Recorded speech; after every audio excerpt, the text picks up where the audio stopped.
Have you ever woken up somewhere completely unexpected, far from everything familiar, maybe with a really terrifying memory still stuck in your head? Mm-hmm. Now imagine that, but you're also on the run, and suddenly, like every little choice feels incredibly important, like it could change everything. Yeah, loaded with significance. Exactly. Mm-hmm. Today, we're taking a deep dive into, well, a really intense chapter from a novel, Outsham5.pdf. We're going to explore this period of forced transformation and profound reckoning for two young characters, Boy and Johnny, as they hide out in an abandoned church. And our mission for this deep dive is to really try and unpack how their identities are challenged, how they're changed under this just immense pressure, Right. how they grapple with this shocking secret that binds them together, and also how their understanding of things like loyalty, family, even beauty itself kind of shifts under the, crushing weight of circumstance. Yeah. We'll see how even in these really desperate situations, moments of like deep connection and surprising insight can actually emerge. Right. Okay, so let's jump right in. The immediate aftermath. Boy wakes up, right? And he's on a cold rock floor, wrapped in Dally's jacket. Yeah, completely out of it at first. Slowly. He's disoriented for a second, almost convinces himself it's all just a terrible dream, and you can feel him just yearning for his normal life back home. Darry cooking breakfast, The everyday stuff. wrestling the soda, playing football with Johnny, Two-Bit, and Darry. Just a regular, familiar weekend morning. And that longing is really key, isn't it? It just highlights how abruptly their whole world has been flipped upside down. Totally. But then reality crashes back in when he realizes Johnny isn't there. His calls just, they echoing in that empty old wooden church. Oh, the panic. You can feel it. Yeah, the panic is palpable as he searches until he spots that little note scrawled in the dust. Went to get supplies. Be back soon, JC. Just JC. Yeah, but that brief absence, it lets his overactive imagination just completely take over. Oh, absolutely. He's consumed by fear, right? Meh. Thinking Johnny might have been caught or maybe Dally killed, Yeah. and that he himself might die alone up there, just turn into a skeleton. Yeah. The source actually describes him sweating, trembling, experiencing delayed shock. Yeah. It's a profound moment of vulnerability, especially, he's so young. It truly is. But then, cutting through that fear, there's a familiar sound. He hears a whistle, long and low, ending in a sudden high note. The signal. Exactly, the signal used by their gang and the Shepherd gang. And it's Johnny, back with this big package. Relief. Huge relief. And he's brought, the essentials. A week's supply of bologna, 2 loaves of bread, a box of matches. Practical stuff. Right. But then also a paperback copy of Gone with the Wind, which is kind of amazing. And peroxide, a deck of cards. And that peroxide really makes Boy pause, like peroxide. Yeah, that's the clue, isn't it? Yeah. It tips us off to the shocking decision Johnny immediately reveals. He looks at the ground kind of carefully and says, "We're going to cut our hair and you're going to bleach yours." And the reason is just chillingly practical. They'll have our descriptions in the paper. We can't fit them. Simple as that. But Boy's reaction, it's immediate, it's visceral. "No, Johnny, not my hair." Yeah. That tells you everything, doesn't it, about what their hair represents. Absolutely. For them, their long and silky hair wasn't just hair. It was their pride. It was tough, their trademark. It basically labeled them as greasers. Right. It was the one thing we were proud of. Yeah. He even thinks, maybe we couldn't have Corvairs or My Dress shirts, but we could have hair. So this isn't just like getting a haircut. It's a stripping away of a really fundamental part of their identity. It's huge. You can practically feel his pain. And Johnny uses the razor edge of his switch. Oh. Yeah, and starts sawing on Boy's hair, while Pony's pleading, "Not too short, Johnny, please." And the floor just quickly fills these tufts of his hair. It's brutal. And then, after drying the bleach in the sun, Boy looks in this old cracked mirror. He does a double take. His hair is even lighter than Sodapop's, and it makes him look younger and scareder. And his internal thought just captures it perfectly. Boy, howdy, I thought, this really makes me look tough. I look like a blasted pansy. It's a truly humbling moment, isn't it? And Johnny goes through it too. He cuts his own hair, washes the grease out in that freezing water, shivering. Right, he washes his identity out too, in a way. Yeah, and Boy observes that suddenly he had eyebrows and didn't look like Johnny.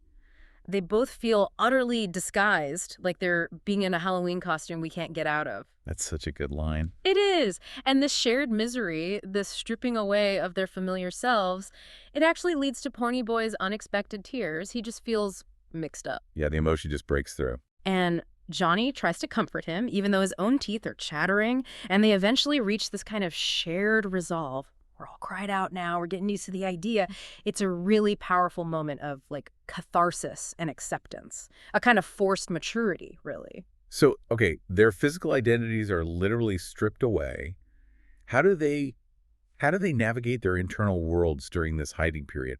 How did these 4 or 5 days in the church spent reading Gone with the Wind and playing poker, how does that reveal new sides of them? Well, it's pretty unexpected, actually, because Ponyboy's the bookish one, right? But he's surprised by Johnny's connection to Gone with the Wind. Right. He notes that Johnny, who, struggled in school, could get more meaning out of some of the stuff in there than I could, which is fascinating. What does Johnny latch onto? He's especially fascinated by the Southern gentlemen. He's really impressed with their manners and charm. And this, I think, it speaks volumes about Johnny's own yearning for maybe a different kind of world, a different kind of ideal, maybe. That makes sense. Yay. And then Johnny connects these gallant Southern gentlemen to Dally Winston, of all people. Yeah.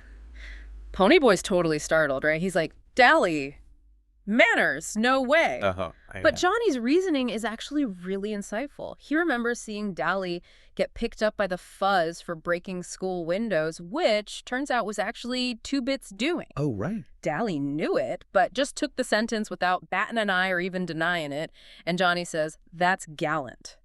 What do you make of Johnny seeing Dally through that specific lens? Well, it shines a light on just how deep Johnny's hero worship for Dally goes, doesn't it? Yeah, totally. It's not just about toughness. It's this specific idea of gallantry, like self-sacrifice for your friends that Johnny sees in Dally, despite Dally's, rough exterior. It kind of speaks to Johnny's own incredibly loyal and protective nature, too, maybe seeing an echo of himself in Dally's willingness to take the fall. That's a good point. Whereas Ponyboy, he prefers his heroes in novels. He actually says, Dally was real. I liked my books and clouds and sunsets. Dally was so real he scared me. Yeah, it highlights their fundamentally different ways of finding comfort and meaning in this really chaotic world they live in. And while Johnny's finding these unexpected heroes, Ponyboy's finding solace in the natural world around them, right? He's appreciating the dawn, the mist, wishing he had paint to capture it. It's such a quiet, reflective counterpoint to the high-stakes drama they're actually living through. Totally. And this leads to another really powerful moment. One morning, Ponyboy just recites Robert Frost's poem, Nothing Gold Can Stay. Nature's first green is gold, yeah. And Johnny's reaction is genuinely surprising. He connects with it immediately. He says, that was what I meant. And then he shares this really powerful realization. I never noticed colors and clouds and stuff until you kept reminding me about them. It seems like they were never there before. Wow. So Ponyboy is literally opening his eyes to a world beyond their immediate struggle. Exactly. A world of beauty that Johnny just hadn't perceived before. It shows Ponyboy's profound influence on him. It's like Ponyboy's a conduit for a different kind of awareness for Johnny. And Johnny, in turn, he offers some really keen observations about Ponyboy's own family, right? He does. It's quite perceptive. Johnny points out that Soda looks like their mother but acts like their father. Darry looks like their father but acts like their mother. Huh.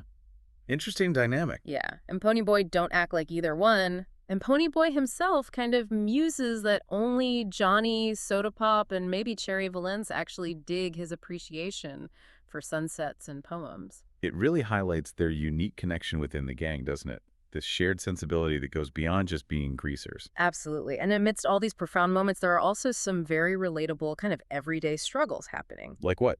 Well, Ponyboy admits he's a Pepsi addict and drinks them like a fiend. I think a lot of us can relate to that kind of craving. Right. And we also learn he gets sick from smoking 2 packs of Camels on an empty stomach. Ugh. Yeah, these small details really ground their extraordinary situation in something mundane, almost normal. Exactly. And then on the 5th day, everything changes again. Contact with the outside world finally arrives. Yeah, Dally shows up, identified by that familiar low, long whistle. And Ponyboy expresses just immense relief, saying, I never thought I'd live to see the day when I would be so glad to see Dally Winston. But right then, he meant one thing: contact with the outside world. It's such a striking statement, isn't it, about Dally's sort of unique utility in their lives. He's their connection. Definitely. And Dally immediately shows his strategic thinking. He reveals his tactic to the boys. They kind of let it slip that y'all were heading for Texas, so that's where they're looking. Clever. And Johnny, true to form, expresses admiration for Dally's cussing. It just shows Dally's cunning, his street smarts, and how he uses his reputation to their advantage. And Dally doesn't just bring tactics, he brings a letter. A letter from Sodapop. Ah, the letter. Yeah, that's a flood of emotional news, isn't it? Totally. Sodapop writes that Darry and Soda nearly went nuts with worry, and that Darry is awful sorry he hit you and didn't mean it. That must have been huge for Ponyboy to hear. Oh, for sure. And the family was terrified by, the dead kid in the park and Dally getting hauled into the station. Then a bombshell. Johnny, surprisingly, is famous. He has a paragraph in the newspaper. Wow. Notoriety they didn't want. Exactly. And Darry is nearly killing him with worry, wishing they would turn yourselves in, but I guess you can't since Johnny might get hurt. It's just an emotional whirlwind in one letter. It really is. And for a brief moment, they get a taste of normalcy, right? Dally takes them out. Yeah. They speed to Dairy Queen driving like 85 on this dirt road and just gorging on barbecue sandwiches and banana splits. And Ponyboy finally gets his Pepsi. Finally gets to the Pepsi. It's this fleeting return to simple pleasures amidst just growing chaos. But that brief respite, it ends pretty abruptly. Dally delivers some grim news. He tells them there's all-out warfare all over the city. Basically, socks against grease. Things have escalated. Oh, man. And then Dally reveals he carries an unloaded heater, a gun just for bluff. He tells Ponyboy, "It ain't loaded. I ain't aiming to get picked up for murder, but it sure does help a bluff." What does that little detail tell you about the world they're living in? It tells us everything, doesn't it? It's a world where even a bluff can be deadly, where reputation and intimidation are just tools for survival. Yeah, it underscores the desperation, the constant danger they're facing, that thin line between posturing and real violence. And the news just keeps coming. Dally tells them Tim Shepard's gang and our outfit are having it out with the Sox tomorrow night at the vacant lot. The rumble is on. The big one, and then the final bombshell. They got us a spy. A spy. Ooh. Cherry Valance. That good-looking broad I tried to pick up that night you killed the sock, as Dally puts it. Wow. Okay. That is a twist that just complicates everything we thought we knew about gang loyalty and sides. So, okay. We've journeyed with Ponyboy and Johnny through this period of intense isolation, forced identity change, profound emotional catharsis. Yeah, it's been a roller coaster. Totally. They've gone from hiding out in that abandoned church, dealing with their fears, transforming their appearances, to now re-entering a world that's just ablaze with escalating gang warfare, new notoriety, and this impending rumble. They've confronted their deepest fears, found solace in unexpected places like books and nature, and definitely gained new perspectives on heroism and identity. So what does this all mean for us listening to this? I think this deep dive reminds us that what truly defines us might not be our outward appearance or even the groups we belong to, but maybe it's more about our capacity for observation, for reflection, and for those quiet acts of courage, whether it's, taking the blame for a friend like Dally did. Yeah, or finding beauty in a sunrise like Ponyboy encourages Johnny to do. Exactly. Or just simply holding on to hope in the darkest of times. So maybe the question for you listening is, how do you define your own gold that, as the poem says, cannot stay?